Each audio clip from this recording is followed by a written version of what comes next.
കൽപ്പറ്റയിലെ ഷിബില എന്ന ഹൗസ് വൈഫിനെ ഭർത്താവ് കുത്തിക്കൊന്നു. ഷിബിലയുടെ കാര്യം പോലീസിന്റെ ഭാഗത്തു നിന്നുള്ള വീഴ്ച കൊണ്ടാണ് സംഭവിച്ചത് എന്നാണ് ഇപ്പം പുറത്തു വരുന്ന വാർത്തകൾ.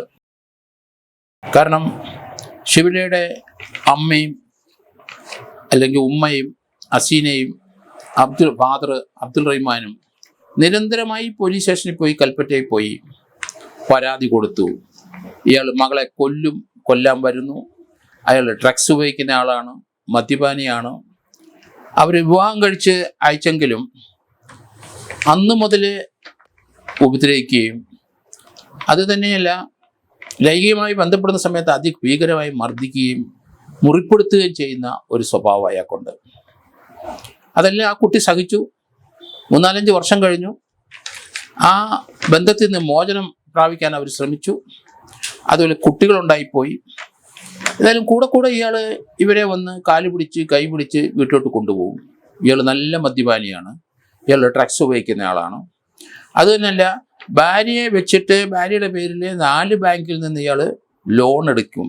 ആ പണം കൊണ്ടാണ് ഇയാൾ ജീവിക്കുന്നത്. വായ്പ വാങ്ങിച്ച് കള്ളു കുടിക്കും, ഭാര്യയെ നോക്കൂല, ഭാര്യയെ പീഡിപ്പിക്കും.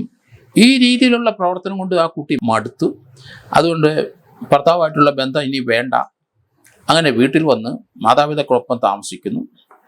ആ കുട്ടി പല രീതിയിലും ജീവിക്കാനുള്ള മാർഗത്തിന് ജോലിക്കൊക്കെ പോകാൻ ശ്രമിച്ചു. വളരെയധികം കഷ്ടപ്പെട്ടു. പക്ഷെ തന്നെ കൊല്ലും എന്ന് അവർക്ക് വിചാരം ഉണ്ടായിരുന്നു. തന്നെ പീഡിപ്പിക്കുക മാത്രമല്ല, തന്നെ കൊന്നുകളയും അയാൾ എന്ന് ആ പെൺകുട്ടിക്ക് അറിയാം. അയാളുടെ പ്രവൃത്തിയും സംസാരവും ഡ്രഗ്സ് അടിപ്പും മദ്യപാനത്തിൽ നിന്ന് പല സന്ദർഭത്തിലും ജീവൻ രക്ഷപ്പെട്ട് അവർ വീട്ടിലേക്ക് ഓടിയ കുട്ടിയാണ്. മാതാപിതാക്കളോട് വിവരം പറഞ്ഞുകൊണ്ട് ഇനി അയാളുമായിട്ടുള്ള ബന്ധം വേണ്ട. പക്ഷേ അയാളെ പോലീസ് ആ ഡ്രഗ്സ് കേസിനെ അറസ്റ്റ് ചെയ്ത് ജയിലിൽ പോയി. അതിന് വന്ന ശേഷം അയാൾ വീണ്ടും ഈ പെൺകുട്ടിയുടെ അടുക്കാൻ നോക്കി. അങ്ങനെ ആ ബന്ധം തുടരാൻ താല്പര്യമില്ല എന്ന് അവന് മനസ്സിലായി. അത് നടക്കില്ല എന്ന് മനസ്സിലായി. പെൺകുട്ടിയുടെ വീട്ടിലെത്തി. മാതാപിതാക്കൾ സംരക്ഷിച്ചു വരുന്ന സന്ദർഭത്തിൽ ഇയാൾ ഇതിൽ നിന്നെല്ലാം പിന്മാറിയിരിക്കുന്ന, ഇനി ഇതിനെ ഉപദ്രവിക്കാനും പിടിക്കാനും ഒന്നും വരുന്നില്ല, പെൺകുട്ടിയുടെ ആവശ്യമുള്ള ആധാർ കാർഡും അങ്ങനത്തെ റെക്കോർഡുകളൊക്കെ തിരിച്ചു തരികയാണെന്ന് പറഞ്ഞ് ആ വീട്ടിൽ വന്നു. അവിടെ വന്നിട്ട് സാധനങ്ങളെല്ലാം തിരിച്ചു കൊടുക്കും. വളരെ മര്യാദയ്ക്ക് സംസാരിക്കുന്നുണ്ട്. അപ്പം പെൺകുട്ടിയുടെ ഉമ്മ അസീന പറഞ്ഞു, മോൻ കയറിയിരിക്കേ, നീ എന്താ ഷൂ ഒക്കെ അഴിക്കാത്ത എന്നുവരെയൊക്കെ പറഞ്ഞു. പക്ഷേ ഇല്ല, ഞാൻ മടങ്ങിപ്പോന്ന് ഈ സാധനം കൊടുക്കാനാണ് വന്നത്. ഒരു സമാധാനപരമായ അന്തരീക്ഷത്തിലാണ് ഇവൻ കുറച്ച് മാറിയിരിക്കുന്നു എന്ന് ഉമ്മായ്ക്കും ബാപ്പായ്ക്കും തോന്നിയെങ്കിലും കാര്യങ്ങൾ അങ്ങനെയല്ല. ഇവൻ്റെ കയ്യിൽ തോളത്ത് ഒരു ചെറിയ ഹാൻഡ് ബാഗ് ഉണ്ടായിരുന്നു. അത് തോളത്ത് തൂക്കിയിട്ടിരുന്നു. അതിനകത്തുനിന്ന് ഇവൻ കത്തിയെടുത്തിട്ട് ഉമ്മയുടെ അടുത്താണ് ഭാര്യ ഇരുന്നത്. ആദ്യം ഉമ്മയെ കുത്തി അവരുടെ ആ പടിയിൽ നിന്ന് ഉരുണ്ട് താഴെ പോയി. പിന്നീട് ഇവൻ കത്തിയെടുത്ത് ഭാര്യയെ കുത്തി ഷിബിലയുടെ കഴുത്തിലും ദേഹത്തും മാരകമായി കുത്തി പരിക്കേൽപ്പിച്ചു. ആ കുട്ടി ആ മുകളിലത്തെ ആ പടിയിൽ നിന്ന് ഉരുണ്ട് താഴെ വീണു. കുട്ടിയുടെ നിലവിളി കേട്ടുകൊണ്ട് പിതാവ് അബ്ദുൾ റഹ്മാൻ ഓടി അവിടെ എത്തി. അദ്ദേഹത്തിനെയും ഇവൻ കുത്തി. 2 പേർക്കും, അപ്പനും അമ്മയ്ക്കും മാരകമായി പരിക്കുണ്ട്. അതോടൊപ്പം തന്നെ ഇവളെ ശരീരത്തിൽ പല ഭാഗത്തും കുത്തി. ആ കുട്ടി മരണപ്പെട്ടു. ഹോസ്പിറ്റലിൽ പെട്ടെന്ന് കൊണ്ടുപോയെങ്കിലും അവിടെ ചെന്നപ്പം മരിച്ചിരിക്കുന്നു.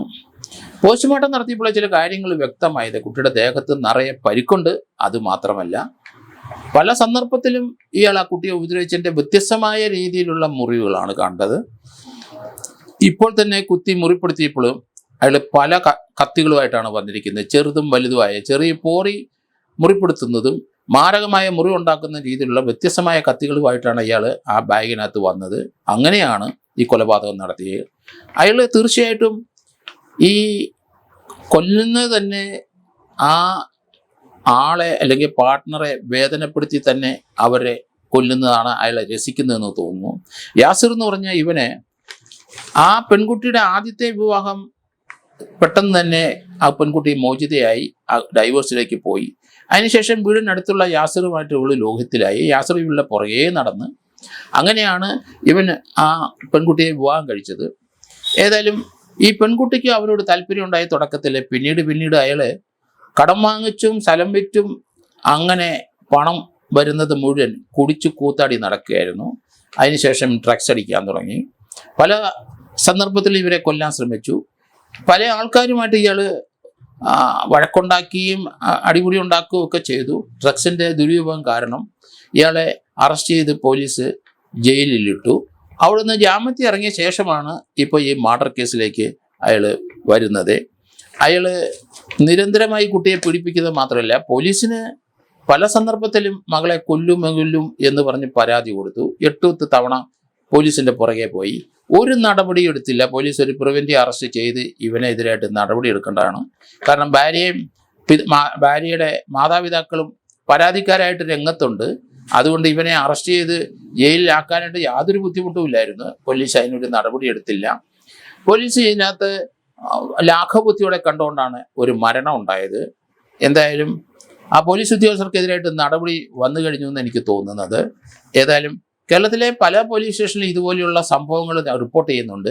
തക്കതായ നടപടികൾ പോലീസ് ഉദ്യോഗസ്ഥർ എടുക്കാത്തതുകൊണ്ട് പലരും പരാതി കൊടുത്ത ശേഷം മരണത്തിലേക്ക് പോകുന്നത് നമ്മൾ കാണാം.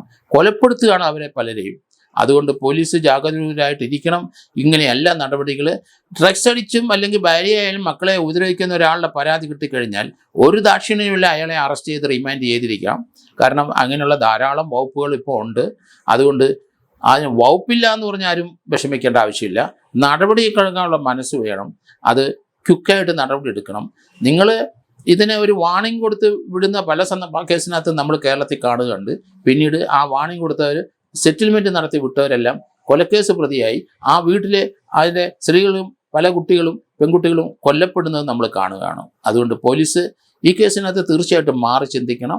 പോലീസ് നടപടി അങ്ങനെയല്ല, അത് കൃത്യമായ വകുപ്പുകൾ ചേർത്ത് അവരെ അറസ്റ്റ് ചെയ്ത് റിമാൻഡ് ചെയ്യുകയും അവരെ കൺവിക്ട് ചെയ്യുകയും ചെയ്യണം.